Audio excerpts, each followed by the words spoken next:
Ah oui, on ne peut pas le faire aller sur un détecteur avec alpha 1 et le faire aller en même temps sur un détecteur avec alpha 2. Oui, non, il n'y a qu'un photon. Non, c'est pas possible. Et c'est les mesures là qu'on avait décrites avec un polariseur, enfin polarizing beam splitter là. Et donc on ne peut pas mesurer et alpha 1, enfin et A1 et A2. Et donc là c'est ce qu'on apprend et qui va plus loin sur la mesure quantique. Donc si on a deux quantités quantiques qui peuvent être mesurées séparément sur un qubit, mais qu'on ne peut pas mesurer simultanément, et ben, donc si on ne peut pas les mesurer simultanément, on ne peut pas leur conférer une réalité physique en même temps. Et en particulier, on ne peut pas évoquer une distribution à 4 variables parce que toutes les 4, elles sont incompatibles. Elles sont compatibles que par paire AB.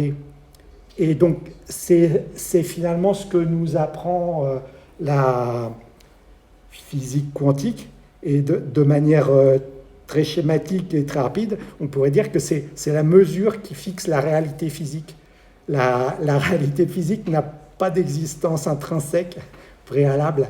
C'est la mesure qui fixe ce qui est la réalité physique. Et donc ça, c'est des choses quand même assez nouvelles.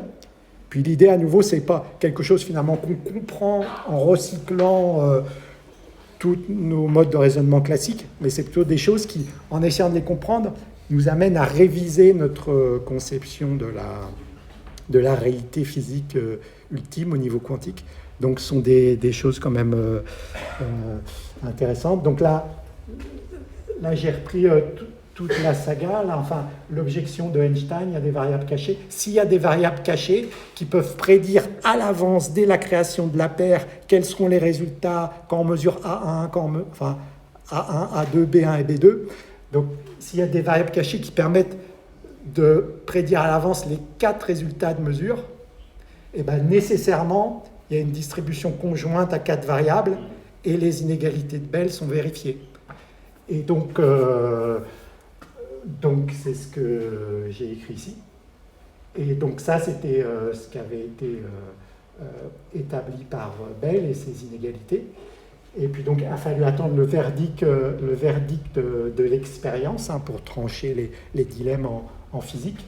Donc effectivement, enfin, la réalité au niveau quantique viole les inégalités de Bell. Donc, il n'y a pas possibilité de distribution conjointe à 4 variables, donc pas possibilité de variables cachées. Et donc,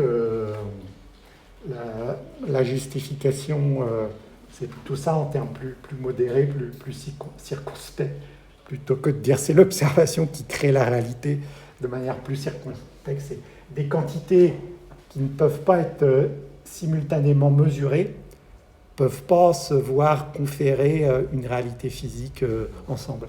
Donc ça, c'est quelque chose de nouveau. Parce que le fait que ça ne puisse pas être mesuré parce qu'on a détruit lors de la première mesure, c'est pas finalement de beaucoup de conséquences d'un point de vue physique, parce que ça peut même se retrouver en physique classique, typiquement en résistance des matériaux. On va mesurer les limites de rupture des matériaux en traction, en compression, en flexion.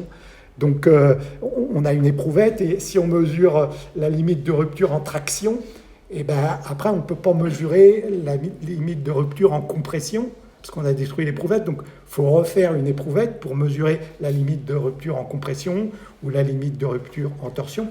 Donc, on a classiquement des situations où il y a des grandeurs physiques qui ne peuvent pas être mesurées simultanément, mais ça ne leur empêche pas d'exister simultanément. Et après, dans les calculs de structure, on mettra les limites de rupture en traction, en compression, en flexion, en cisaillement de tels matériaux, et puis on inclura ça dans le calcul de structure pour faire des ponts et des édifices qui tiennent, et ça sera constaté expérimentalement.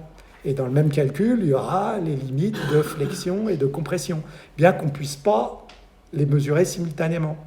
Et alors, en quantique, ça va plus loin, parce que si on ne peut pas les mesurer simultanément, eh ben, on ne peut pas les inclure simultanément dans un raisonnement. Typiquement, le raisonnement qui conduit aux inégalités de Bell. Et donc, c'est un enseignement qui nous renseigne aussi sur la nature du réel ultime au niveau quantique. Si j'ai bien compris, là, je suis dessus. En fait, il y a le formalisme mathématique, certes, mais on est peut-être habitué à coller au formalisme mathématique. Ça paraît logique.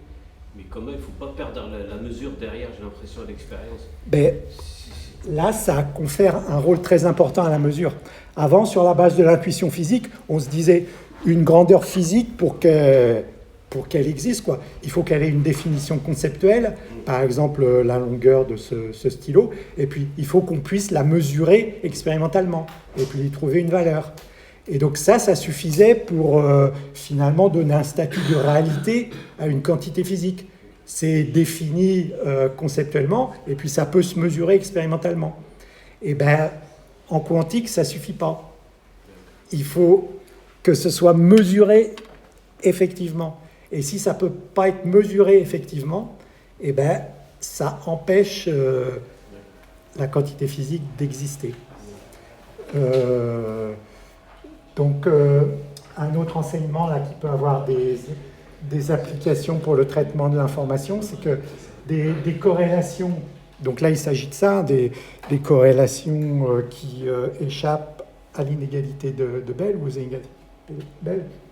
Donc des corrélations entre variables qui sont obtenues à partir de mesures de quantités quantiques incompatibles sur des états intriqués. Donc la présence d'intrication crée des corrélations entre les résultats de mesure. Et puis si ces résultats de mesure ils sont associés à des mesures incompatibles, eh bien, ils ne sont pas forcément contraints par des contraintes